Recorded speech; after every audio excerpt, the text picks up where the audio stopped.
जय हिंद। उत्तर प्रदेश लोक सेवा आयोग द्वारा स्वास्थ्य शिक्षा अधिकारी की वैकेंसी आई हुई है।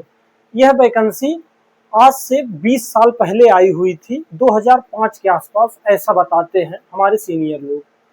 तो उस समय इसका सिलेबस अलग था और आज इसका सिलेबस यानी पाठ्यक्रम पूर्णतः अलग हो गया है और अभी हाल ही में रिवाइज होकर ये सिलेबस आया है हम लोग के बीच में। तो आप लोग इस थंबनेल को या इस लिंक को देखकर जान गए होंगे कि इसमें हम सिलेबस के विश्लेषण करेंगे और ये इसका सिलेबस क्या है और इसके सिलेबस के कितने यूनिट हैं, इन सब को बड़े गहराई से देखेंगे। और ये जो हम बता रहे हैं केवल सिलेबस का एनालिसिस होगा, इसमें पढ़ाने और पढ़ने का जो स्कोप है वो लिमिटेड है, क्योंकि हमारा ये एक हॉबी है, पढ़ना पढ़ाना हमारा प्रोफेशन नहीं है। कहने का मतलब हम पूरा सिलेबस आपको पढ़ाएंगे नहीं, बस इस चैनल पर स्वास्थ्य शिक्षा अधिकारी के जितने भी यूनिट हैं सिलेबस का, उसका थोड़ा गहनता से विश्लेषण करेंगे। आप लोग इसको देखिएगा और आगे जो भी रिसोर्सेस हो सकेंगी उस रिसोर्सेस को आप पढ़िएगा। इसके कुछ यूनिट ऐसे हैं जिससे संबंधित हमने पढ़ाई की हुई है, तो हम उसके बारे में आपको बताएंगे कि इसे कहाँ से पढ़ा जा सकता है। लेकिन कुछ ऐसी यूनिट है जिसके बारे में मैं नहीं पढ़ा हूँ पहले कई सालों से, और या तो हमारे जो सिविल सर्विसेज का एग्जाम है उसमें नहीं आता है, और या तो आता भी है तो ऑप्शनल में आता है, तो उसके बारे में हम बहुत गहराई से आपको नहीं बता पाएंगे। लेकिन सिलेबस का विश्लेषण बहुत बेहतरीन तरीके से कर रहे हैं और पूरा करने का प्रयास करेंगे। तो जो पीजी किए थे, एमए किए थे, और एमए उनका हिस्ट्री से, ज्योग्राफी से, पॉलिटिकल साइंस से, सोशियोलॉजी से, एंथ्रोपोलॉजी से, साइकोलॉजी से, ऐसे विषयों से अगर था पीजी तो वही इस फॉर्म को भर पाए हैं, यही उसकी एलिजिबिलिटी थी। और कुछ तो प्रकाशक अपनी किताबें भी निकाले थे, वो किताब निकाले थे हेल्थ साइंस की, यूपीजीके की, जनरल साइंस की, ऐसी किताबें निकाले थे और प्रेडिक्ट किए थे सिलेबस ऐसा होगा। लेकिन आयोग ने पूरी तरह वेल डिफाइंड सिलेबस हमारे सामने दे दिया है। ये सिलेबस, हम इस सिलेबस को खूब अच्छे से विश्लेषण करेंगे और उम्मीद करेंगे कि ये सिलेबस आपके तैयारी में बहुत अच्छा योगदान देगा। तो है क्या सिलेबस? इसमें 450 नंबर का रिटन एग्जाम है, 450 नंबर का रिटन एग्जाम है और प्लस 50 नंबर का इंटरव्यू है। टोटल 500 नंबर का पूर्णांक है, टोटल नंबर 500 है। और इसका जो 400 नंबर है इसको 2 यूनिट में उन्होंने बांटा है। एक बांटा है जीएस और दूसरा बांटा है सोशल साइंस। सोशल साइंस, जो सोशल साइंस वाला सेक्शन है, इसके यूनिट इसमें दिए गए हैं, लगभग 9 यूनिट के आसपास है। इसमें है sociology, anthropology, psychology, social psychology, उसके बाद political science, geography, history, economics. 8 unit है सोशल साइंस में, टोटल 8 यूनिट है। और हमारे लिए ये जो जीएस वाला सिलेबस है इसका विश्लेषण करना आसान है। हर प्रतियोगी छात्र के लिए, शिक्षक के लिए इसका विश्लेषण करना आसान है जीएस वाले पोर्शन का। लेकिन जो सोशल साइंस का पोर्शन है डियर, वो थोड़ा सा कॉम्प्लिकेटेड हो जाता है। बहरहाल जब इसके सिलेबस को हम विश्लेषण कर लेंगे तो हमें पढ़ना आसान हो जाएगा। हम इंटरनेट का फायदा लेकर पढ़ेंगे, सरकारी किताबों और मैगजीन का सहारा लेंगे। हम अभी पुस्तकालय पर विजिट किए थे कुछ दिन पहले, तो ये जो सिलेबस है एंथ्रोपोलॉजी की, साइकोलॉजी की, इन सिलेबस को लेकर हमने बात किया, लेकिन कोई पुस्तक ऐसी नहीं थी जो इनसे संबंधित हो। अब हम आज चूंकि पूरे सिलेबस को अगर हम लेकर चलेंगे बहुत लंबा सेशन हो जाएगा, तो हम एक एक यूनिट को लेकर के चलेंगे और इस यूनिट को इतने अच्छे से डिफाइंड कर देंगे कि आप चाहे नर्सिंग की कोई किताबें उठा लेंगे, चाहे आप सोशियोलॉजी की कोई किताबें उठाएंगे, तो आप जान जाएंगे हमको पढ़ना कहाँ से है और कितना पढ़ना है। अगर वो सिलेबस का है भी पोर्शन तो आप जान जाएंगे कि इससे क्वेश्चन बनेगा या नहीं बनेगा, या बनने की संभावना बन सकती है या नहीं बन सकती है। हमारा सिलेबस बहुत अच्छा डिफाइंड किया है, लेकिन इसका निगेटिव एक्सपेक्ट है, लिखा तो है पहले यूनिट में सोशियोलॉजी, लेकिन जो सोशियोलॉजी का इसमें पॉइंट दिया है, मैंने सोशियोलॉजी के सारे इग्नू के नोट्स खंगाल डाले। पहले के कुछ नोट्स थे उसमें था ये पोर्शन, लेकिन अब जो न्यू नोट्स इग्नू के आए हैं उसमें ऐसा कुछ था नहीं। तो सोशियोलॉजी से ही हम शुरू करेंगे और सिस्टमेटिक शुरू करेंगे कि सोशियोलॉजी में क्या क्या पूछा जाएगा और क्या क्या हमारे सिलेबस में है। डिस्टर कहाँ है? अच्छा,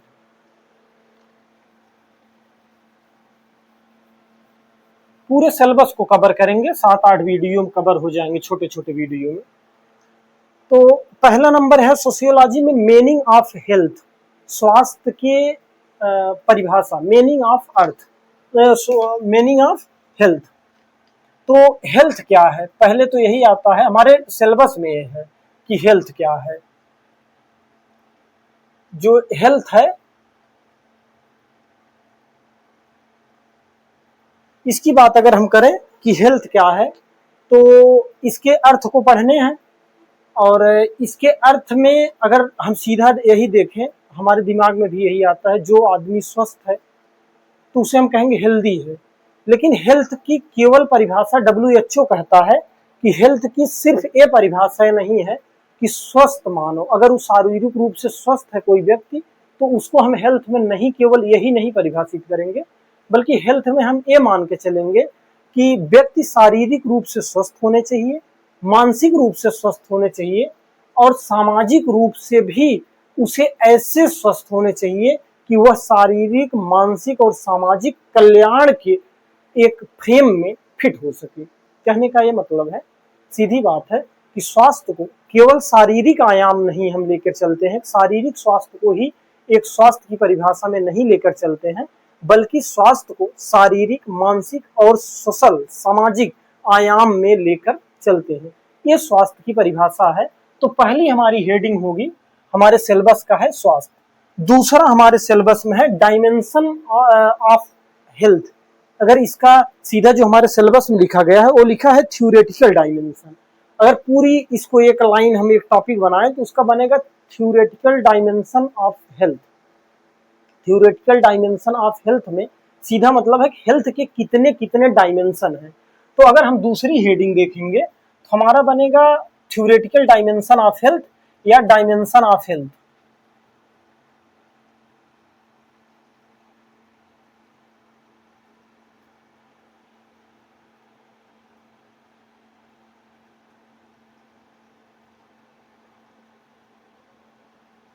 डायमेंशन ऑफ हेल्थ ये हमारा दूसरा टॉपिक बनेगा। अब इसका विस्तार करना है, क्या क्या विस्तार करना है। जो डायमेंशन ऑफ हेल्थ है इसके कई डायमेंशन है। कहने का मतलब है कि हेल्थ के एक डायमेंशन नहीं है। एक है सबसे इम्पोर्टेंट जो हम सब देखने को हम सबको मिलता है, फिजिकल हेल्थ। फिजिकल हेल्थ में क्या आता है, बुखार, दर्द, जो शारीरिक रूप से देखने को मिलता है, हाँ ये आदमी हेल्दी है या ये आदमी हेल्दी नहीं है, उसे कहते हैं फिजिकल हेल्थ। तो हमारा एक डायमेंशन है फिजिकल हेल्थ।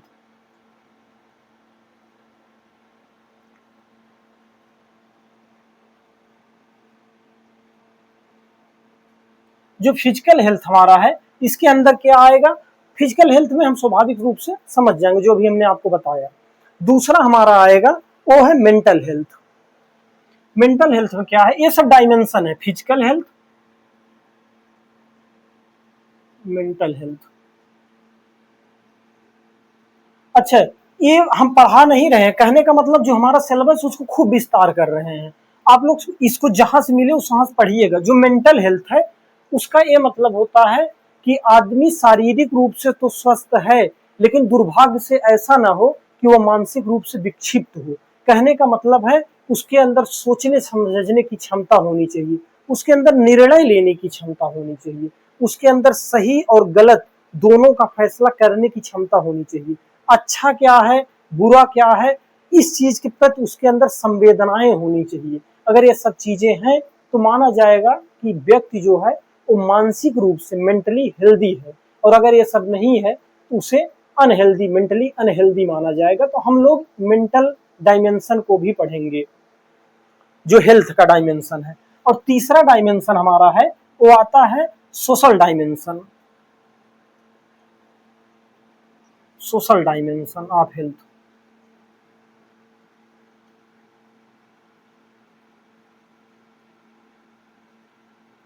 जो सोशल डायमेंशन ऑफ हेल्थ है ये क्या करता है, यह जुड़ाव महसूस करता है किसके बीच में। अब कोई विद्यार्थी है वो अपने शिक्षक से जुड़ाव रखेगा, माँ बाप बच्चों से जुड़ाव रखेंगे, बच्चे माँ बाप से रखेंगे, हस्बैंड वाइफ से रखेंगी, वाइफ हस्बैंड से रखेंगे। रिश्तेदारी हैं, नातेदारी व्यवस्था सोशियोलॉजी में बताई जाती है। हमारे ग्रामीण परिवेश की अलग ही व्यवस्थाएं हैं, जिसमें सामाजिक बहुत सारी सामाजिक व्यवस्थाएं हैं। इन व्यवस्थाओं से अगर कोई व्यक्ति जुड़ा हुआ है तो वह अपने आप को सुरक्षित महसूस करता है, अकेलापन नहीं करता है।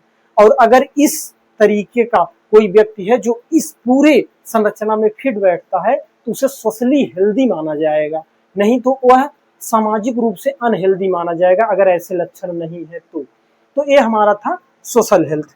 सोशल हेल्थ के बाद आती है स्पिरिचुअल हेल्थ। ये क्या है स्पिरिचुअल हेल्थ?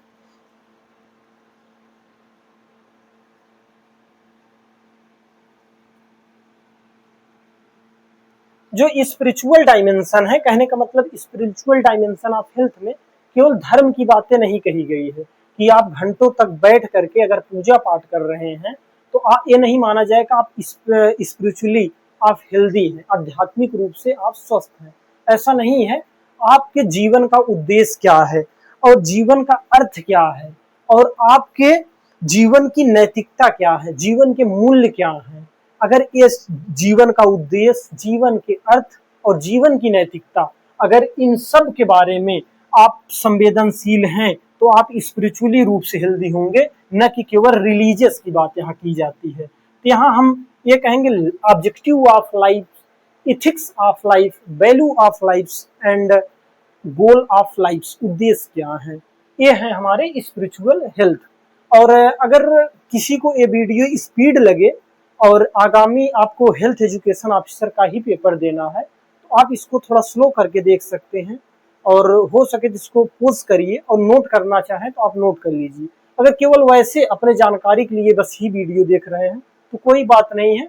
इसको जो हम कवर कर रहे हैं बड़े सिलसिलेवार कवर करेंगे और इसमें कुछ जानकारियां आपको ऐसी मिलेंगी जो सामाजिक रोजमर्रा के जीवन में देखने को मिलती है।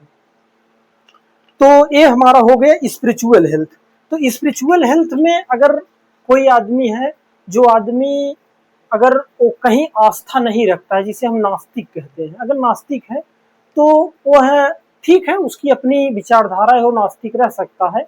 लेकिन अगर चाहे हो तो स्पिरिचुअल हेल्थ, स्पिरिचुअल डायमेंशन में अगर वो आएगा व्यक्ति तो कहने का मतलब है कि उसका जीवन थोड़ा आसान हो जाएगा, उसकी आत्मा जो है वो खुश रहेगी।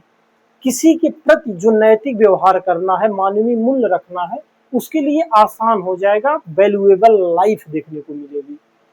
तो अगला है डायमेंशन है, वो है emotional dimension. Emotional dimension, emotional dimension of health में क्या होता है कि एक दूसरे से लोग भावनात्मक रूप से जुड़े होते हैं। ये सब हमारे सिलेबस में है जो दिया है, जो भी मैं बता रहा हूँ केवल सिलेबस का विश्लेषण ही बता रहा हूँ। तो इमोशनल जो डायमेंशन है उसमें ये है कि आदमी इमोशनली रूप से कैसे कैसे किसी से अटैच है।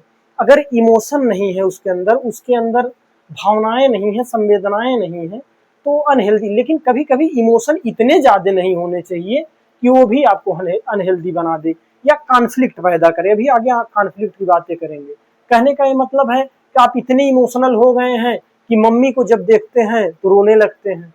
आप इतने इमोशनल हैं कि आज इतने यंग एज में भी आपके लिए छोटी छोटी चीजों के लिए बहुत ज्यादा परेशान होना पड़ता है क्योंकि आप बच्चों से बड़े इमोशनली हैं।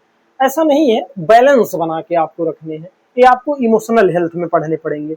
इसमें डर, खुशी, क्रोध, दुख, ये सब पढ़ना पड़ेगा। क्या क्या पढ़ना पड़ेगा इमोशनल हेल्थ में? डर पढ़ना पड़ेगा,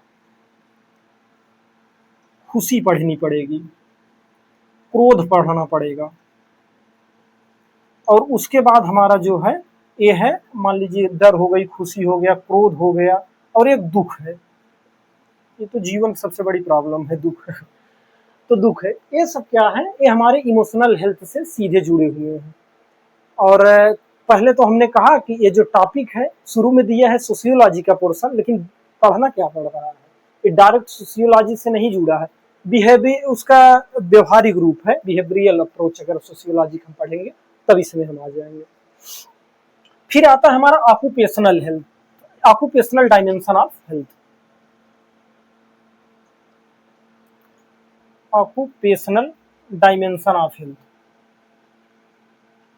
dimension of health, occupational dimension of health में क्या है कि अगर आप ये जो ऑक्यूपेशनल डायमेंशन है, अगर आप कोई कार्य कर रहे हैं और उस कार्य को आप ऐसे कर रहे हैं कि कार्यस्थल पे आपके जो भी सहकर्मी हैं वो आपसे बड़े खुश है, बड़े संतुष्ट हैं, तो माना जाएगा कि आप ऑक्यूपेशनली रूप से बड़े प्रभावी आदमी हैं। लेकिन आप अपने ऑक्यूपेशन से ही बड़े दुखी हैं। शिक्षक हो गए हैं, प्रिंसिपल से दुखी हैं, प्रिंसिपल हैं तो मैनेजर से दुखी हैं, मैनेजर हैं तो डीआओ साहब से दुखी हैं, बीएसए से दुखी हैं। और शिक्षक अगर वहां कार्यस्थल पर अपने सहपाठियों से, जो उनके सहकर्मी हैं, उनसे दुखी हैं, बच्चों से दुखी हैं, तो कहने का मतलब आपका ऑक्यूपेशनली डायमेंशन की वजह से आप अनहेल्दी कंडीशन में जा सकते हैं या हैं। तो कहने का ये मतलब है, यहाँ पर हम ऑक्यूपेशनल हेल्थ में ये सब पढ़ेंगे कि कार्यस्थल पर किस प्रकार व्यक्ति, जो कार्यस्थल का कार्य प्रणाली है वो व्यक्ति के स्वास्थ्य को किस प्रकार प्रभावित करता है, लक्ष्यों की प्राप्ति में किस प्रकार योगदान देगा ऑक्यूपेशनल हेल्थ। अब अगर मान लीजिए कि 10-20 सहकर्मी है और उन लोग के बीच में आपस में क्लैश होता रहता है, और क्लैश होता रहता है तो स्वाभाविक सी बात है कि उससे उनका गोल, जो लक्ष्य है, वो मिलने में उनको दिक्कत खड़ी होगी। तो सहकर्मियों से उनके अच्छे संबंध होने चाहिए। अब अगली हमारी जो हेडिंग इसमें है, जो हम इसको बता दिए हैं, एक आता है कॉन्फ्लिक्ट।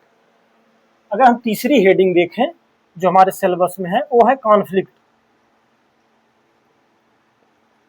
कॉन्फ्लिक्ट, कॉन्फ्लिक्ट मतलब होता है विवाद। जो कंपटीशन है, वो कंपटीशन, प्रतिस्पर्धा व्यक्ति को अच्छा बनाती है, निखारती है, और जो कॉन्फ्लिक्ट है वो व्यक्ति को कहीं ना कहीं दुष्प्रभावित करती है। कॉन्फ्लिक्ट, तो जो कॉन्फ्लिक्ट है ये देखने को मिलता है, ये जो टॉपिक कॉन्फ्लिक्ट इसमें सिलेबस में दिया है, ये जो डायमेंशन है, physical, mental, social, spiritual, occupational, emotional, इसमें जब टकराव होता है तो उसी टकराव को ही एक टॉपिक रूप में पढ़ाना होगा, वो है कॉन्फ्लिक्ट। तो कैसा टकराव होगा, आपको अगर इन सारे डायमेंशन को आप पढ़े हैं तो सारे डायमेंशन में आपको मेंटेन करके चलनी होगी, सबका बैलेंस बना के चलना होगा, नहीं तो कॉन्फ्लिक्ट स्वाभाविक रूप से उत्पन्न होगा। कैसे होगा, मान लीजिए कि आप ऑक्यूपेशनली हेल्थी के चक्कर में, हमारी जो ऑक्यूपेशन है वहाँ हमारे जो सहकर्मी हैं सब खुश रहे, उसके चक्कर में आप क्या करते हैं कि आपस में ले लेते हैं, एक पैक आप भी ले लेते हैं, एक पैक वो भी ले लेते हैं। क्यों? वो कहते हैं यार हमारे सहकर्मी हैं, अगर हम नहीं लेंगे तो नहीं, ठीक है, सहकर्मी कहने पे ले लेते हैं। तो उससे क्या होगा, उससे आपका ऑक्यूपेशनल जो डायमेंशन है वो तो ठीक हुआ, लेकिन आप फिजिकली अनहेल्दी हो जाएंगे, आप शारीरिक रूप से अस्वस्थ हो जाएंगे और बीमारियों को आमंत्रित करने का कार्य करेंगे अगर आप नशा वगैरह के चक्कर में पड़ते हैं। तो कॉन्फ्लिक्ट हुआ ना, ऑक्यूपेशनल हेल्थ और फिजिकल हेल्थ के बीच में जो टकराव हुआ ना, वैसे सोशल हेल्थ है। अगर कोई कहता है कि आप बेरोजगार हो, आप बेरोजगार, क्योंकि जो बेरोजगारी है वो सामाजिक डायमेंशन है, और इसी के चक्कर में आप ऐसे कुछ कार्य करने लगते हैं जो कार्य उसी समाज द्वारा अनएक्सेप्टेंस है, अस्वीकार्य है। तो होगा क्या, जब इन दोनों के बीच में टकराव होगा तो यहाँ सोशल हेल्थ और आपका मेंटल हेल्थ दोनों प्रभावित होगा। कहने का मतलब जो कॉन्फ्लिक्ट वाला पोर्शन होगा डीए, इसमें physical health, mental health, social health, in health के बीच में जो डायमेंशन है, मैं बार बार हेल्थ बोल रहा हूँ, ये डायमेंशन हेल्थ के हैं, इनके बीच में अगर टकराव होगा उस चीज को हमें पढ़ना पड़ता है कॉन्फ्लिक्ट में। उसके बाद अगली एक थ्योरी है इनकी, वो थ्योरी ये लिखे हुए हैं फंक्शनल एंड इंट्राएक्शनलिस्ट थ्योरी। इसको अभी आपको हम बताते हैं क्या है, जो चौथी हेडिंग बनेगी।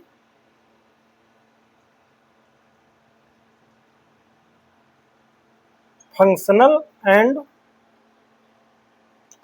इंटरएक्शनलिस्ट।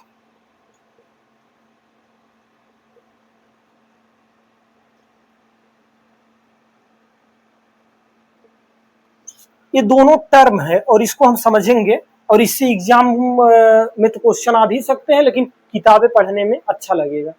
क्या है फंक्शनलिस्ट? इसमें सीधी बात है फंक्शनलिस्ट में कि ये दृष्टिकोण बताता है कि हमें किस प्रकार के हेल्थ को कैसे मेंटेन रखना। कहने का ये मतलब है कि जो बीमारी है और समाज है, वो दोनों के बीच में किस प्रकार संबंध होते हैं, इसको हमें ये जो हमें पढ़ना है फंक्शनल और इंट्रा एक्शनलिस्ट, ये दोनों जो अप्रोचेज हैं इस अप्रोचेज में हमको पढ़ने होंगे। कहने का मतलब ये होता है कि अगर बीमारी है और समाज है, दोनों के बीच में किस प्रकार के बॉन्ड है, किस प्रकार की रिश्ता है, कहने का मतलब है दोनों के बीच में किस प्रकार की अंडरस्टैंडिंग है, ये हमको पढ़ना पड़ेगा फंक्शनलिस्ट और इंट्रा एक्शनलिस्ट अप्रोच में। तो फंक्शनलिस्ट अप्रोच क्या कहता है, इसको देखें। जो फंक्शनलिस्ट है, फंक्शनल अप्रोच है, ये क्या कहता है, ये यही जो फंक्शनलिस्ट अप्रोच है यही हम लोग को देखने को मिलता है। इसमें क्या होता है, इसमें जो व्यक्ति है, जो बीमार है, वो व्यक्ति अपने आप में, जो व्यक्ति बीमार है वो अपने आप में एक मशीन के पार्ट की तरह है। समाज, जो पूरा समाज है वो एक बड़ी मशीन होगी। फंक्शनलिस्ट अप्रोच सीधा समझिए कि जैसे एक ट्रैक्टर है, वो ट्रैक्टर एक बड़ी मशीन है, लेकिन उसका एक छोटा सा कोई इंजन हुआ, टायर हुआ, कुछ हुआ, उसका छोटा सा इक्विपमेंट है, उसका छोटा सा पुर्जा है। तो पूरा समाज जो है वो एक मशीन की भात है, किसमें, फंक्शनलिस्ट अप्रोच में। और जो व्यक्ति है वो उसका एक पुर्जा की तरह है। तो कहने का मतलब है कि अगर व्यक्ति बीमार होगा तो समाज की जो कार्य प्रणाली है वो शिथिल पड़ जाएगी, माने समाज शिथिलता की दौर पे जाएगा। फंक्शनलिस्ट अप्रोच में अगर व्यक्ति बीमार होता है समाज शिथिल होगा, ये कौन कहेंगे, फंक्शनलिस्ट कहेंगे। तो इसमें क्या होगा, मान लीजिए कि एक व्यक्ति है और ये व्यक्ति पुर्जे की तरह होगा, और जो समाज है ये मशीन की तरह होगा। अब अगर ये मशीन की तरह है तो समाज में तो डॉक्टर साहब आएंगे। अगर व्यक्ति बीमार होता है डियर, तो वो है अपने आप को लाचार समझे, फंक्शनलिस्ट ये कहेंगे कि ये लाचार समझे। ये जो व्यक्ति बीमार है, इस बीमार व्यक्ति के कुछ ऐसी अधिकार होंगे और कुछ ऐसे उत्तरदायित्व होंगे, उसी को निर्वहन करना है। इन डेप्थ थोड़े से चले जा रहे हैं, लेकिन दिया है सिलेबस में, तो सिलेबस को थोड़ा सा हम विस्तार ही कर दें। और तो ये क्या है, व्यक्ति जो है, बीमार व्यक्ति है, वो बीमार व्यक्ति अपने आप को लाचार समझे और इसके अधिकार होंगे कि छुट्टी पा जाएगा, और इसका जो कर्तव्य होगा कि वो डॉक्टर की सलाह को माने। फंक्शनलिस्ट अप्रोच कहेंगे डॉक्टर की सलाह को माने, और क्यों नहीं माने, मानना भी चाहिए डॉक्टर की सलाह को। यही हम सब जो सामान्यतः स्वास्थ्य के क्षेत्र में देखते हैं, हम लोग फंक्शनलिस्ट अप्रोच को देखते हैं। अब डॉक्टर की सलाह को मानना बहुत जरूरी है, लेकिन इसके पीछे डॉक्टर के इंटेंशन को भी समझ लेना चाहिए। जैसे मान लीजिए कि डॉक्टर ने कहा, आपने डॉक्टर के पास गए, डॉक्टर ने कहा कि आप बेड रेस्ट करिए 3 दिन के लिए, ये दवाएं खाइए, आप ठीक हो जाएंगे। फंक्शनलिस्ट कहेंगे आप डॉक्टर की बातों को मानिए और मान करके ही आप अपना काम करिए। और एक बार हमको अभी पिछले कई साल पहले, 2-3 साल पहले डेंगू हो गया था, जो हमने कहा कि डॉक्टर की मेंटलिटी को समझ लेना चाहिए और डॉक्टर का क्या कहने का मतलब है उसको जरूर समझ लेते। तो हम गए डॉक्टर के पास, डॉक्टर ने देखा और देखने के बाद उसको लक्षण लगे, भाई बड़े डॉक्टर हो तो देख के जान जाएंगे। उन्होंने कहा कि आपको डेंगू के कुछ लक्षण है और ये दवाएं ले लीजिए और चेकअप करवा लीजिए, जब तक रिपोर्ट नहीं आती ये दवाएं आप खा लीजिएगा। तो हमने कहा कि डॉक्टर साहब क्या कोई परहेज वगैरह, तो उन्होंने कहा नहीं, कोई परहेज नहीं करने हैं। तो मैंने सोचा कि जब अच्छे डॉक्टर हैं, उन्होंने कहा कोई परहेज नहीं करना, बाहर आने के बाद डोसा वगैरह सब दबा के खाना हुआ। जब 2-3 घंटे बाद रिपोर्ट आए, डॉक्टर पास गए, तो फिर डॉक्टर ने पूछा कि ये दवा खाएं, तो हमने कहा दवा भी खाएं, खाना खाएं। उन्होंने कहा क्या खाएं, हमने बताया डोसा। उन्होंने कहा कि मैंने कहा था कोई परहेज नहीं करने, उसके मतलब होता है कि आप दाल चावल रोटी सब्जी पूड़ी ये सब खा सकते हैं, लेकिन डोसा और बर्गर और ये सब थोड़ी कहे हैं। तो कहने का मतलब है डॉक्टर के इंटेंशन को समझ लेना चाहिए। तो ये जो फंक्शनलिस्ट अप्रोच है यही कहता है कि आप डॉक्टर की बातों को मानिए। लेकिन जो इंट्रा एक्शनलिस्ट अप्रोच है, इंट्रा एक्शनलिस्ट अप्रोच या इंटर एक्शनलिस्ट अप्रोच, वो क्या कहते हैं, वो कहते हैं कि इसमें समाज लेबल देता रहता है। इसमें जो है समाज को लेबलिंग किया रहता है, समाज लेबलिंग करता है। लेबलिंग कैसा करता है, मान लीजिए कोई आदमी है, वो आदमी कहा हमने बीमार है, तो अगर वो इंट्राक्शनलिस्ट है ना, तो वो क्या कहेंगे, वो कहेंगे किसने कहा तुम्हें तुम बीमार हो। कहने का ये मतलब है कि जब तक समाज आपके ऊपर मोहर न लगा दे आप बीमार हो, तब तक इंट्राक्शनलिस्ट नहीं मानेंगे कि आप बीमार हो। तो इसके लिए इसमें कौन कौन आएंगे, जैसे कोई बहरा है, कोई गूंगा है, कोई अंधा है, कोई इस तरह के जो लोग हैं, जो दुर्भाग्य से इस तरह की विकृति के शिकार हो गए हैं, उनको इस तरह इंट्राएक्शनलिस्ट अप्रोच में ही रखा जा सकता है। क्यों? क्योंकि कोई बहरा है तो उसको प्रथम दृष्टया नहीं पता चलेगा को बहरा है, क्योंकि कोई उसको बुलाएगा, वो सुन नहीं पाएगा, तब वो कहता है वो बहरा है, वो अंधा है, वो काना है, ऐसा होता है। तो ये समाज, ये शब्द जो बहरा, अंधा, काना, गूंगा, पागल, ये समाज देता है, तो इसी को कहते हैं इंट्राएक्शनलिस्ट अप्रोच। और ये सिलेबस का पार्ट है, सिलेबस में पूरा दिया हुआ है। उसके बाद हमारा जो आगे का पोर्शन है वो यही है कि जो सिलेबस में हेल्थ इन इंडिया, अब हमने ये टॉपिक अगर देखें तो हेल्थ देखे, डायमेंशन देखे, कॉन्फ्लिक्ट देखे और दो अप्रोचेज को देखें, इरेज करें, और फिर हेल्थ इन इंडिया या इंडिया का जो हेल्थ सिस्टम है उसके बारे में थोड़ा सा सिलेबस बताया है, उसके बारे में हमको पढ़ना होगा। दूसरा मिटाने वाला दीजिए ना।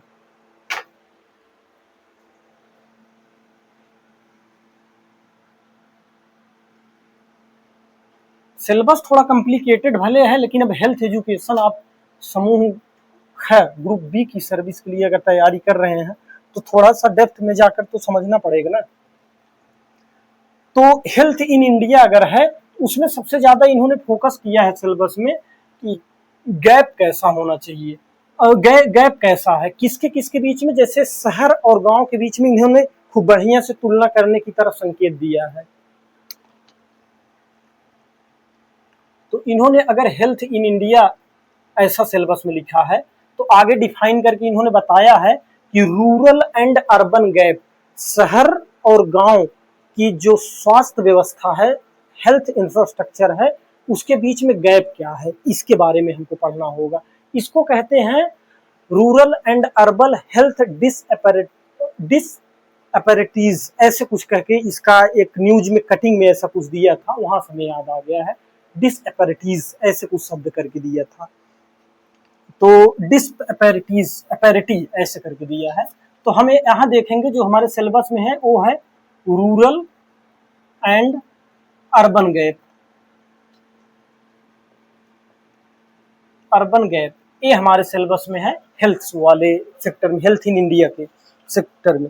अब किस किस चीज को लेकर के गैप है, अब जो शहर में है, खासकर मेट्रोपॉलिटन सिटी में है, उन्हें गैस्ट्रोलॉजिस्ट, नेफ्रोलॉजिस्ट और स्किन के जो एक्सपर्ट हैं, और जो गैंकोलॉजिस्ट हैं, हेपेटोलॉजिस्ट है, डर्मेटोलॉजिस्ट है, ये सब बड़े आसानी से मिल जाते हैं, लेकिन गांव में नहीं मिलते हैं। तो इस चीज को लेकर, हेल्थ इंफ्रास्ट्रक्चर को लेकर के, डॉक्टर की उपलब्धता को लेकर बहुत सारी रिपोर्टें प्रकाशित होती हैं, गवर्नमेंट रिपोर्टेड। इन रिपोर्टों के आधार पर हम तैयारी आगे करेंगे और करना चाहिए। दूसरा, माल न्यूट्रिएशन, अगर गांव में है तो गांव में कुपोषण ज्यादा है कि शहर में कुपोषण ज्यादा है, कुपोषण के पीछे गांव में कौन कौन से कारण है और शहर में कौन कौन से कारण है, इन कुपोषण का परिणाम क्या होगा। फिर उसके बाद पावर्टी, जो ग्रामीण पावर्टी है, रूरल पावर्टी है, अर्बन पावर्टी है, ये पावर्टी कैसे हेल्थ को प्रभावित करती है, हेल्थ स्ट्रक्चर को प्रभावित करती है, और हेल्थ स्ट्रक्चर के बाद ये फिर माल न्यूट्रिएशन और पावर्टी के चक्कर में आ जाता है। उसके बाद आता है हमारा सैनिटेशन प्रॉब्लम, गांव में सैनिटेशन की कौन कौन से प्रॉब्लम है, शहर में कौन से हैं, और अभी जो दौर चल रहा है ये तो गांव और शहर के बीच में गैप कहीं कम करते चला जा रहा है।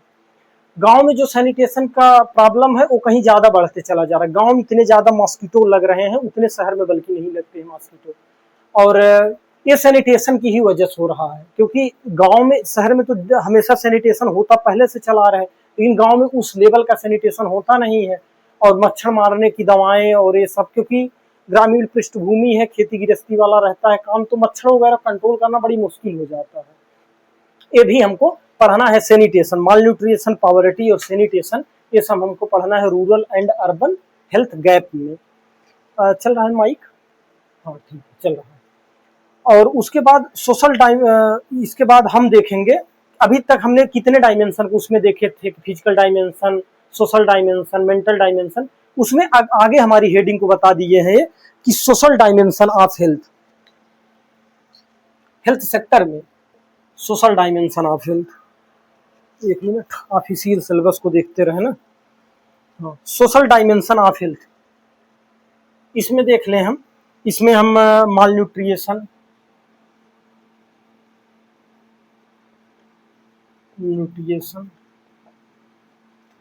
पॉवर्टी और सैनिटेशन प्रॉब्लम, उसके बाद दूसरा हमारा जो हेडिंग बनेगा वो हेडिंग बनेगा सोशल डायमेंशन ऑफ हेल्थ, जो हमारा पॉइंट है, अगला टॉपिक है सोशल डायमेंशन। हमने कई डायमेंशन पढ़ा ना, वही हमको कवर कर देना चाहिए था इस syllabus. Social dimension of health. अब जो ये हेल्थ का जो सोशल डायमेंशन है, इसमें हमको क्या क्या पढ़ना है। कुछ ऐसे डायमेंशन होंगे, हम लोग सामाजिक आदमी हैं, सामाजिक प्राणी हैं, समाज में रहते हैं। कुछ ऐसे डायमेंशन होंगे जो हमारे हेल्थ को सकारात्मक रूप से प्रभावित करेंगे। मान लीजिए कल्चरल प्रोग्राम हो गया, खासकर कल्चरल फेस्टिवल हो गया, दशहरा, रामलीला, दीपावली, ऐसे फेस्टिवल हमें अंदर से खुशी देते हैं। हमारी जो अंदर की एक सोल है उसमें खुशी की भावना आती है, तो कहीं न कहीं है वो खुशी मेंटल हेल्थ को बैलेंस बनाकर रखती है। ये हमारे पॉजिटिव एक्सपेक्ट हैं सोशल डायमेंशन के। लेकिन सोशल डायमेंशन के कौन कौन से ऐसे कारण हैं जो हमारे सिलेबस में हैं और हमारे हेल्थ को निगेटिव रूप से प्रभावित करते हैं, नकारात्मक रूप से प्रभावित करते हैं। तो कौन कौन से ऐसे हैं, जैसे पॉवर्टी है, गरीबी है। अब लिखते चले जाएंगे, बस सुनते जाइए। गरीबी है, गरीबी एक ऐसा बहुत बड़ी सामाजिक कुरीति है कि जिस व्यक्ति को जकड़ लेता है वह गरीबी से कुपोषण, कुपोषण से गरीबी, कुपोषण जब है तो शिक्षा पे ध्यान नहीं दे पाता है, और जब शिक्षा पे ध्यान नहीं दे पाता है तो लास्ट में बीमारियां जकड़ लेती हैं, और बीमारियां जकड़ लेती हैं तो वह लास्ट में बेचारा कुछ भी कमाया धमाया रखता है, दवाओं में और ट्रीटमेंट में खर्च हो जाते हैं, और फिर आता है उसकी अगली पीढ़ी गरीबी के दुष्चक्र में फिर से जकड़ जाती है। तो हमें गरीबी, अनएम्प्लॉयमेंट है, लैक ऑफ सैनिटेशन है, ये प्रॉब्लम ज़्यादा है सैनिटेशन की। गांव में महिलाएं खाना बनाती हैं, खाना बनाते समय जो माताएं खाना बनाती हैं, लोगों को तो लगता है चूल्हे का खाना बहुत अच्छा रहता है, ऐसी लोगों की भ्रम है, लेकिन ऐसा कुछ होता नहीं है। चूल्हे पे खाना बने, सिलेंडर पे खाना बने, कोई दिक्कत नहीं है। लेकिन कहने का मतलब है सिलेंडर पर ही खाना बनना चाहिए, अगर चूल्हे पर खाना बनता है तो नहीं बनना चाहिए। क्यों? क्योंकि जो माताएं खाना बनाती हैं वो जो उपला या लकड़ी जलाती हैं, उसमें क्या होता है कि कार्बन डाइऑक्साइड के साथ साथ कार्बन मोनोऑक्साइड निकलता है, CO, कार्बन मोनोऑक्साइड निकलता है, और जब उसमें उसके धुआं उन लंग में जाता है तो वो हीमोग्लोबिन से रिएक्शन कर लेता है, और रिएक्शन करने के बाद वो ऑक्सी हीमोग्लोबिन, कार्बोक्सिल हीमोग्लोबिन बना लेता है, और कार्बोक्सिल हीमोग्लोबिन जो है वो उनके लिए अनहेल्दी होता है, उनके लिए बीमारी का कारण बनता है। लंग कैंसर जैसी भयंकर बीमारियां कार्बोक्सिल हीमोग्लोबिन से हो सकती है। इसलिए चूल्हा पर खाना नहीं बनाना चाहिए, गैस पर ही खाना बनाना चाहिए। अगर जो गेहूं है उसको जब फ्लोर मिल, जो आटा चक्की है, उसमें अगर पीसा जाता है तो उसमें देखना चाहिए कहीं घुन वगैरह ना रहे, लेकिन बड़े मात्रा में घुन को पीस दिया जाता है, लोग खा भी लेते हैं। तो कहने का मतलब है लैक ऑफ सैनिटेशन, इसकी भी कमी है।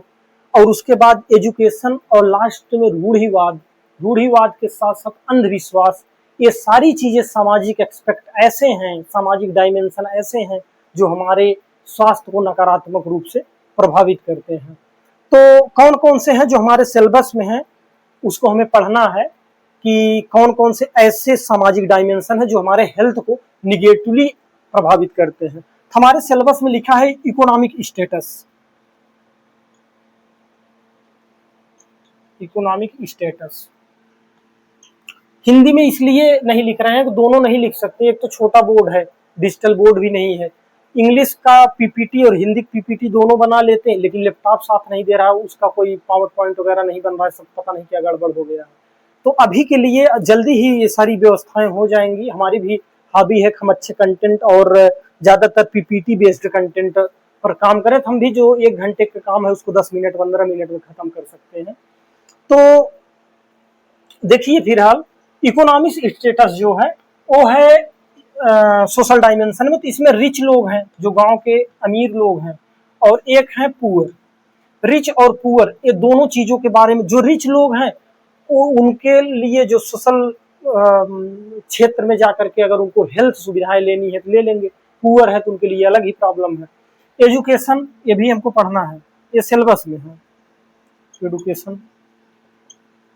उसके बाद ऑक्यूपेशन, कौन सा कार्य कर रहे हैं।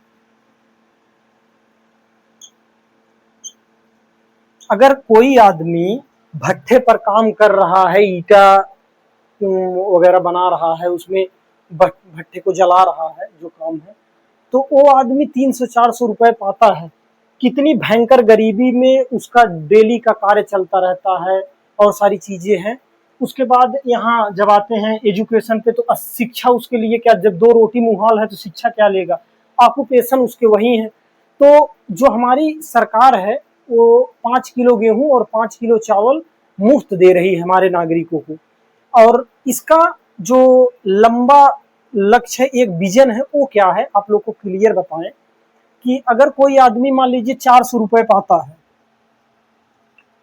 400 रुपए पाता है, और 400 रुपए में वह डेली का औसतन 200 रुपए उसके गेहूं चावल, गेहूं के आटा चावल और छोटी छोटी सामग्रियों पर खर्च हो जाता है, तो और 200 रुपए उसका और कहीं खर्च हो जाता है। क्या बताएं कहाँ कहाँ खर्च करता है। तो 200, अगर सरकार 5 kilo PDS public distribution system PDS दे दे रही है, तो कहीं न कहीं उसका ये 200 रुपए में बच जाएगा, और जब बच जाएगा तो वही अपने एजुकेशन पर और हेल्थ पर खर्च करेगा। इसी के कारण जो पीडीएस के थ्रू गेहूं और चावल मिल रहे हैं उसका दूरगामी लक्ष्य है, और उसका विजन है कि ताकि लोगों का जो पैसा बच जाए वो स्वास्थ्य पर और शिक्षा पर खर्च हो सके। तो ये हमें पढ़ना है, ऑक्यूपेशन पढ़ना है। उसके बाद हमें जेंडर पढ़ना है।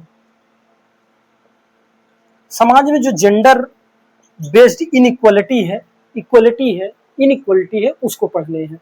लास्ट में हमारा कास्ट पढ़ना है, जाति व्यवस्था पढ़नी है। ये किस में पढ़नी है, सोशल डायमेंशन में। और लास्ट में हमें लिविंग कंडीशन पढ़ने हैं, लिविंग कंडीशन पढ़ने हैं। लिविंग कंडीशन पढ़ने के में हमें देखेंगे कि व्यक्ति का रहन सहन का लेवल क्या है। अगर कोई आदमी इस तपती धूप में, गर्मी में अपना काम कर रहा है, खेत में काम कर रहा है, तो उसके लिए हेल्थ का अलग ही डिमांड होगा, उसके लिए हेल्थ इंफ्रास्ट्रक्चर की अलग ही डिमांड होगी। लेकिन कोई आदमी एसी में बैठकर काम कर रहा है और उसको कुपोषित नहीं होगा, क्योंकि वो एक तो उतना मेहनत नहीं कर रहा है, और जो मेहनत कर रहा है उसके हिसाब से उसको कैलोरी मिल जाती है।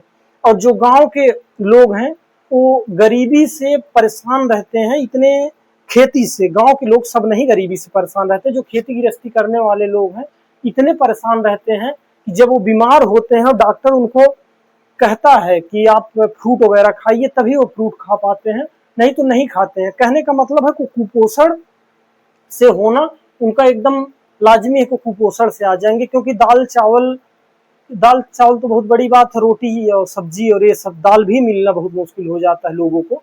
तो ऐसी स्थिति सोशियोलॉजिस्ट जो है इस पर विचार करते हैं, मंथन करते हैं। तो जो सोशल डायमेंशन में हमारे ये पॉइंट है, ये हमें हेल्थ एजुकेशन ऑफिसर में पढ़ने होंगे। उसके बाद हमारा है अगला जो टॉपिक होगा, वो टॉपिक होगा हेल्थ एंड कल्चर के नाम से।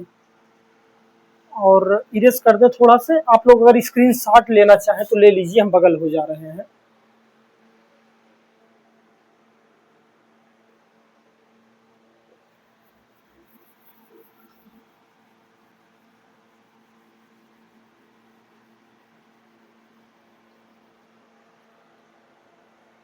एक है हेल्थ एंड कल्चर।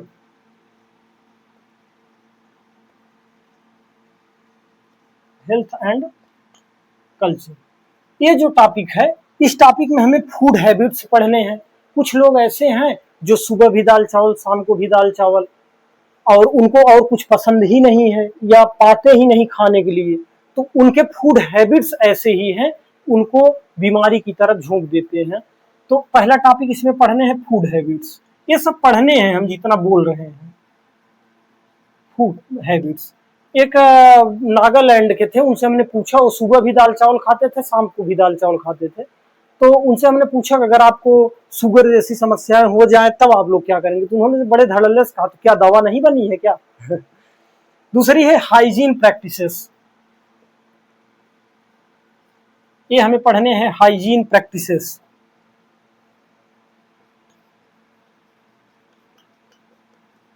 जो स्वच्छता है उसकी कौन कौन से हम कार्य कर रहे हैं। तीसरा है belief and behaviour of health, sorry, belief and behaviour about disease. Belief and behaviour about diseases. जो बीमारियां हैं उसके प्रति आपका व्यवहार कैसा है, आप सोचते कैसे हैं, ये बहुत मायने रखता है। हम जिस समाज से हम लोग आते हैं, खासकर ये हमारा यूपी का पूर्वांचल वाला क्षेत्र, यहाँ पर एक बीमारी होती है, दूषित जल, कंटामिनेटेड वाटर एंड फूड से होती है वो बीमारी। और वो कौन सी बीमारी है, उसे वैसे सामान्यतः मेडिकल भाषा में हेपेटाइटिस ए या ज्वाइंटिस कहते हैं, और सामान्य भाषा पीलिया कहते हैं। इसमें जो हमारा लीवर है वो कई बनाता है, कई पिगमेंट बनाते हैं लीवर, और लीवर का बहुत कार्य है। उसमें एक बनाता है बिलिरुबिन और बिलिवरेडिन, जानकारी के लिए बता रहे हैं बस। तो जो बिलिरुबिन है उसका रंग पीला होता है, जो बिलिवरेडिन है उसका रंग ग्रीन होता है, हरा होता है। तो जो येलो कलर बिलिरुबिन है वो किसी दूषित जल से या भोजन से, फूड से इन्फेक्शन होता है तो वो बिलिरुबिन हमारे ब्लड में मिलने लगता है, और ब्लड में जब मिलता है तो आंखों का कलर पीला हो जाता है, हमारी जो स्किन है वो पीली हो जाती है, और ओट्स जो है वो पीले हो जाते हैं। इसको गांव में पीलिया या ज्वाइंटिस कहते हैं। अगर ऐसी कोई समस्या है तो आप सीधा डॉक्टर के पास जाएं, अच्छे हेपेटोलॉजिस्ट के पास जाएं, वो देखेगा और दवाएं दे देगा, छोटी सी जांच करवाएगा, हफ्ते 10 दिन की दवाएं देगा और आप ठीक हो जाएंगे। और यही इसका सही तरीका भी है। लेकिन गांव में एक अलग हवा चलती है, अगर पीलिया हुई है तो उसका कोई फूंक झाड़ जैसा, लेकिन मैं कभी करवाया नहीं हूं, मैं इसका समर्थन भी नहीं करता, ये बिल्कुल आडंबर है। और फूंक झाड़ करवाते हैं, और फूंक झाड़ करवाते हैं, कहते हैं ठीक भी हो जाएगा। छाछ पियो, ठीक है, छाछ पियो, मूली खाओ, सही है, लेकिन फूंक झाड़ करवाना और पीलिया ठीक हो जाना, ये तो भाई ठीक चीज नहीं है, ये तो एकदम आडंबर है, और इसके पीछे कोई तर्क नहीं है। तो कहने का मतलब है कि अगर बीमारियां हैं तो उस बीमारियों के पीछे आपका बिलीफ कैसा है, आपका बिहेवियर कैसा है, ये भी सारी चीजें मायने रखती है। फिर लास्ट जो हम हेल्थ और कल्चर में टॉपिक होगा वो है सोशल रिस्पॉन्सिबिलिटी टूवर्ड इलनेस, समाज के बीमारी के प्रति समाज का उत्तरदायित्व। बीमारी के प्रति समाज की जिम्मेदारी, समाज का उत्तरदायित्व, ऐसे लिखिए, उत्तरदायित्व। अब जो बीमारी है उसके प्रति समाज की क्या उत्तरदायित्व है? समाज का यही उत्तरदायित्व है कि आप बीमारी से नफरत करिए लेकिन बीमार से नहीं। गांव में पता चल जाए कि किसी को कोरोना हुआ था उस दौर में, तो लोग उसके घर जाना क्या, उसके घर से के रास्ते को भी छोड़ देते थे। आज भी अगर दुर्भाग्य से किसी के घर ट्यूबरकुलोसिस जैसी बीमारी है, लोग उसके घर आना जाना बैठना इन सब चीजों को दूर कर देते हैं, नहीं जाते हैं। और सोशल रिस्पॉन्सिबिलिटी होनी चाहिए कि आप सारी चीजों को लोगों को अवेयर करिए कि वो हॉस्पिटल में जाएं और अपने इलाज करवाएं। और खासकर अगर हमारे समाज की महिलाएं हैं और वो प्रेगनेंसी में हैं और उनकी डिलीवरी वगैरह है, तो उनको संस्थागत प्रसव पर ही जोर देना चाहिए। हम सब पढ़े हुए विद्यार्थियों और नागरिकों को ये जिम्मेदारी बनती है कि चाहे वो किसी भी जाति का हो, धर्म को हो, और किसी भी परंपरा से संबंधित रखने वाला हो, उसको हम हमेशा प्रोत्साहित करें कि वो इंस्टीट्यूशनल डिलीवरी हो, उसका इंस्टीट्यूशनल संस्थागत प्रसव ही हो, और यही होना भी चाहिए क्योंकि वो डॉक्टर की निगरानी में होता है। तो ये हमारे समाज की जिम्मेदारी है कि ऐसा हो। समाज की जिम्मेदारी है कि डॉक्टर्स के थ्रू कोई टीबी का पेशेंट अगर दवा नहीं ले रहा है तो लोग उसको प्रोत्साहित करें और लोग उसके दवा को लेने के लिए उसको बार बार बताएं और दवाएं लें। तो हमें सोशल रिस्पॉन्सिबिलिटी पढ़ना है टूवर्ड इलनेस, बीमारी के प्रति जो सोशल रिस्पॉन्सिबिलिटी उसको पढ़नी है। और हमें जो हमारे जो समाज है वो समाज क्या पूर्वाग्रह रखता है, यहाँ प्रिज्यूडिस शब्द का प्रयोग किया गया, पूर्वाग्रह रखता है बीमारी के प्रति। कुछ ऐसी बीमारियां हैं, इसमें दिया है सिलेबस में दिया है HIV और कैंसर,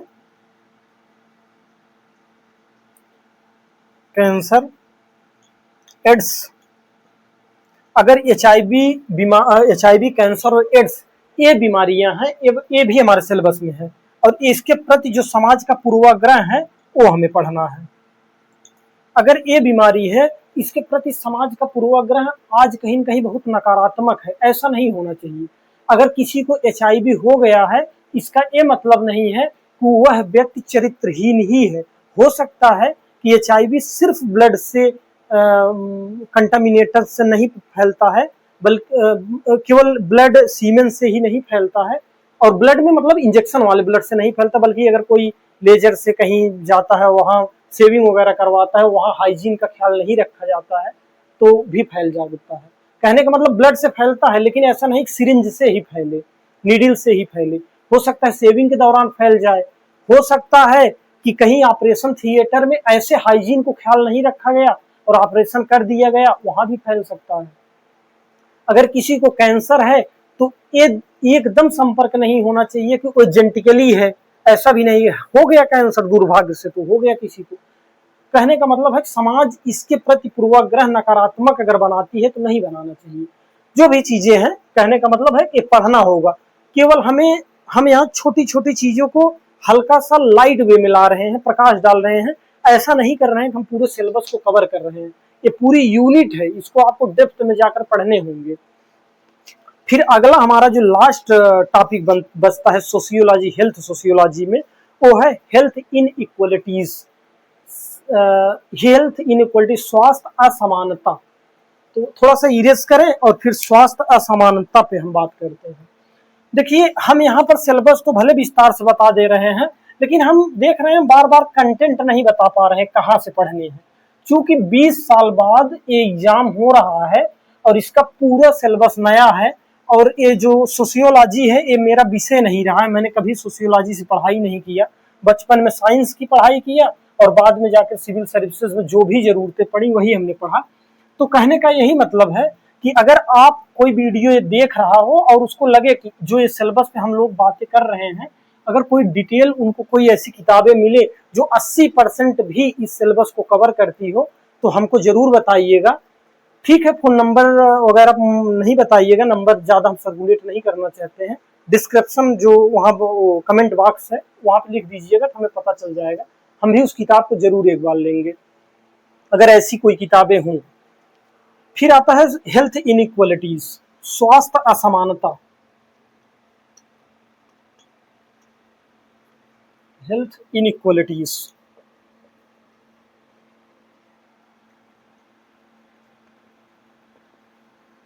जो हेल्थ इनइक्वालिटीज है उसमें सबसे पहले है क्लास इनइक्वालिटीज। पहली टॉपिक हमारा है क्लास इनइक्वालिटीज, वर्ग असमानता।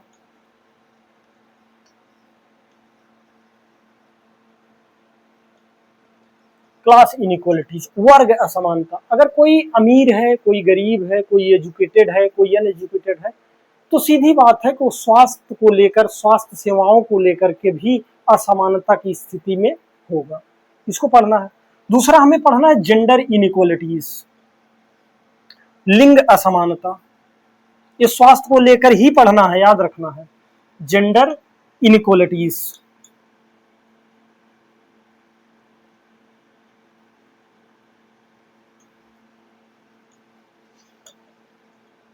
जो जेंडर इनइक्वालिटीज है इसमें क्या है कि लिंग असमानताएं स्वास्थ्य असमानताओं से सीधे जुड़ी हुई हैं। कोई महिला है, सुबह उठती है, बच्चों का टिफिन बनाना और उनको स्कूल के लिए तैयार करना, हस्बैंड का टिफिन बनाना स्कूल के लिए, उनको अपने ऑफिस के लिए जो भी जरूरतें हैं उसको पूरा करना, फिर अपना थोड़ा मोड़ा समय देना, फिर घर का पूरा काम देखना, मतलब जो भी चीजें हैं उनके ऊपर बड़ा उत्तरदायित्व रहता है, जो कि ऐसा नहीं होना चाहिए। वो भी हमारे और हमारे जैसे पुरुषों की तरह वो भी इंसान ही है। अब वो महिला है तो इसका मतलब ये नहीं है कि वो काम करने की मशीन है, हमेशा काम करेंगी। उन्हें भी अपने स्वास्थ्य पर पूर्ण ध्यान देने का पूरा अधिकार है। क्या ऐसा नहीं है कि बच्चों को स्कूल जाने के लिए, बच्चों का टिफिन तैयार करने के लिए सिर्फ महिलाएं हैं? पिता भी ऐसा कर सकता है और करना भी चाहिए। बच्चों को तैयार कर सकते हैं, स्कूल छोड़ सकते हैं, उनके लिए टिफिन बना सकते हैं, खाना बना सकते हैं, ऐसे कर सकते हैं हस्बैंड, और करने भी चाहिए। तो महिला क्या करे? महिला अपने लिए योगा करे, सुबह रनिंग करे, जॉगिंग करे। उसके बाद अपने लिए जो है, अगर कोई ऐसी हैबिट है जो हैबिट अपनाना चाहे अपने हेल्थ को लेकर के, अपना सकती है। लेकिन अगर इन सब के लिए वो फाइनेंशियली अपने हस्बैंड पर डिपेंडेंट है तो उसके लिए वो अपना कुछ और भी सेल्फ काम कर सकती है। लेकिन सामाजिक रूप से उसकी एक अलग ही आलोचना होने लगती है। क्या आलोचना? मान लीजिए कोई महिला है, वो उसके हस्बैंड भी साथ दे रहे हैं, बच्चे भी साथ दे रहे हैं, वो कोई अपना रोजगार कर लेती है, कोई ऊला ओबर जैसे कोई ऐसी जो आज के समय में दे रही हैं, सेवाएं दे रही हैं, ऐसा कोई कार्य कर रही हैं, तो गांव में या लोगों के बीच, अरे वो तो ऑटो चला रही है, ऐसा शहर में नहीं होता है लेकिन गांव में ऐसा होता है, करे ऑटो चला रही है, ऐसा कुछ होता है। कहने का ये मतलब है कि अगर महिलाओं को भी स्वास्थ्य को लेकर के, अगर उनको भी इंपावरमेंट करना है, स्वास्थ्य को लेकर के महिलाओं को भी समानता के एक पायदान पर खड़ा करना है, उनको भी पुरुषों की ही तरह सारी सेवाएं और सारी चीजें उपलब्ध होनी चाहिए, और उनकी समाज के प्रति जो रिस्पॉन्सिबिलिटी है वो कम होनी चाहिए। जो समाज के लोग उम्मीद बना के रखे रहते हैं वो उम्मीद कम होनी चाहिए। इतनी ज्यादा उम्मीदें नहीं होनी चाहिए महिलाओं से, उनका स्वयं जो है कुपोषण की शिकार हो जाए उनकी शरीर, और वो एनीमिया की शिकार हो जाए, ऐसा नहीं होना चाहिए महिलाओं के साथ। और महिलाओं का स्वास्थ्य बेहतर हो इसके लिए पुरुष जिम्मेदार है कि उनका स्वास्थ्य किस तरह बेहतर हो। और हाँ, अगर कोई उसका हस्बैंड उसके हेल्थ को लेकर अगर सजग नहीं है, और तो महिलाओं को अपने हेल्थ की स्वयं जिम्मेदारी लेनी चाहिए, और पुरुषों को ऐसी कोई भी चीजों को लेकर के ज्यादा वो नहीं करना चाहिए कि वही हमें ले जाएंगे हॉस्पिटल तो ही हम हॉस्पिटल जाएंगे। कहने का मतलब है कि हेल्थ एजुकेशन ऑफिसर में हमें फीमेल को इम्पावरमेंट करने के लिए सिलेबस में जगह है और पढ़ना पड़ेगा कि महिलाएं कैसे सशक्त हों हेल्थ सेक्टर को लेकर के। फिर आता है हमारा कास्ट इनइक्वलिटीज। जेंडर इनइक्वलिटी के बाद हमें कास्ट इनइक्वलिटीज पढ़ना है।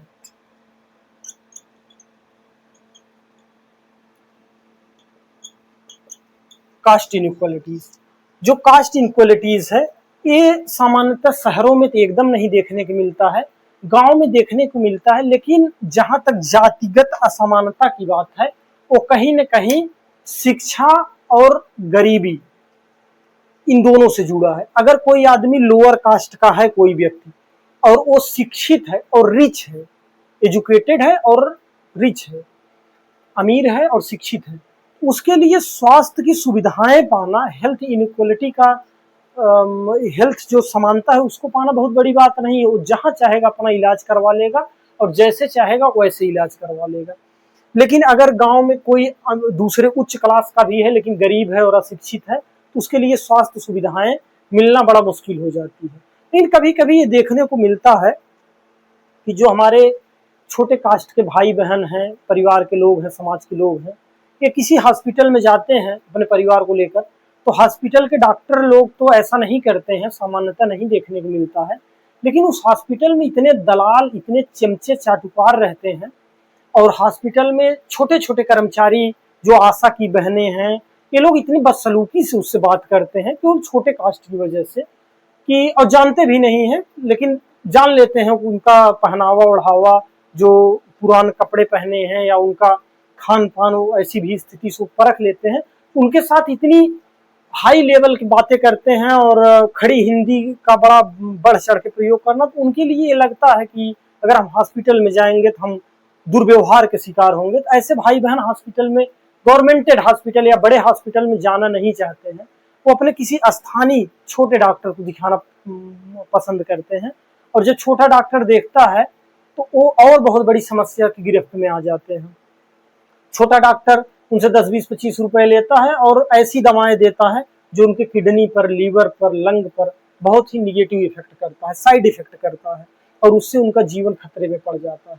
तो कहने का मतलब है कि हेल्थ सेक्टर में सरकार चाहे जितना इन्वेस्टमेंट कर रही है, लेकिन उसी के साथ साथ हमें सोसाइटी को भी उतना इंपावरमेंट करना है। जाति, लिंग और इन सब का जो क्लास है, इन सब से ऊपर उठकर एक तरफ सोसाइटी को लाना है और एक तरफ हेल्थ इंफ्रास्ट्रक्चर को लाना है, और दोनों को एक ही मंच पर जब लाज देंगे, एक ही लेवल हम दे देंगे, तब उस समय हमें स्वास्थ्य समानता देखने को मिलेगी और हेल्थ इनइक्वालिटी, स्वास्थ्य असमानता जैसी कुरीतियां खत्म हो जाएंगी। लास्ट में हमारा जो टॉपिक बचता है उसमें छोटा सा टॉपिक है कि कौन सी ऐसी गवर्नमेंट पॉलिसीज हैं जो हेल्थ से रिलेटेड हैं। तो ये हेल्थ इनइक्वालिटी, इसके बाद गवर्नमेंट पॉलिसीज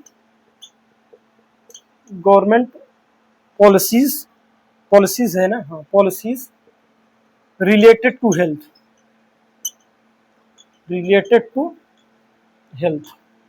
तो इसमें केवल 2 पॉलिसी का नाम इन्होंने लिया है, एक है आयुष्मान भारत और दूसरा है national rural health mission.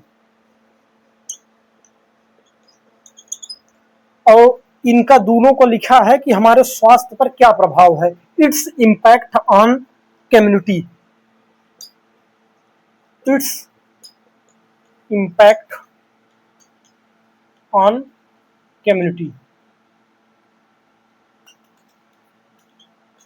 Community. तो जो हमारा समुदाय है उस पर आयुष्मान भारत और नेशनल रूरल हेल्थ मिशन का क्या प्रभाव पड़ा है, इसके बारे में बातें कही गई हैं। तो जो हम यहाँ बात किए हैं, ये बात है सोशियोलॉजी, जो एक यूनिट है हेल्थ एजुकेशन ऑफिसर का, सिलेबस बहुत लंबा है, उसका जो सोशियोलॉजी वाला यूनिट है उस यूनिट की बात की गई है। और उस यूनिट को हम जितना हो सका हमसे उसको हमने विस्तार दिया है। और चूंकि हम इस सोशियोलॉजी के विद्यार्थी नहीं रहे हैं और हम कोई प्रोफेशन भी हमारा पढ़ाना नहीं है, हमारा ये केवल हॉबी है, तो हम यहाँ कोई कोर्स वगैरह की बातें नहीं करेंगे, न तो हम कोई कोर्स लॉन्च किए हैं, न तो लॉन्च करेंगे, न तो किसी संस्था जुड़े हैं, न किसी संस्था जुड़ेंगे, आपको ये भी स्पष्ट कर दें। बस हमारा काम था थोड़ा सा अगर हो सके तो इसको विस्तार कर दे, तो हमने विस्तार कर दिया। आगे एंथ्रोपोलॉजी की भी कर देंगे, फिर ऐसे ऐसे जितने भी 8 यूनिट हैं उन 8 यूनिटों का हम जो सिलेबस है उसका सिलेबस को डिस्कस कर देंगे। और यहाँ भी स्क्रीन पर शो हो रहा होगा, आप लोग देखिएगा, जो सोशियोलॉजी का इंग्लिश वाला जो हम सिलेबस है, इस सिलेबस की कटिंग देखिए जो दिख रहा है, इसको आप बड़े गहराई से पोज करके वीडियो को 1 बार 2 बार पढ़िए, फिर देखिएगा, ये वीडियो बैक करके भी 1 बार 2 बार देख लीजिएगा, तो आपको पूरा क्लियरिटी पता चल जाएगा कि सोशियोलॉजी यूनिट में हमको क्या क्या पढ़ने हैं। तो यहीं से आपकी क्लियरिटी मिल जाएगी। तो इसी के साथ अपनी बातों को खत्म करते हैं। जय हिंद, नमस्कार।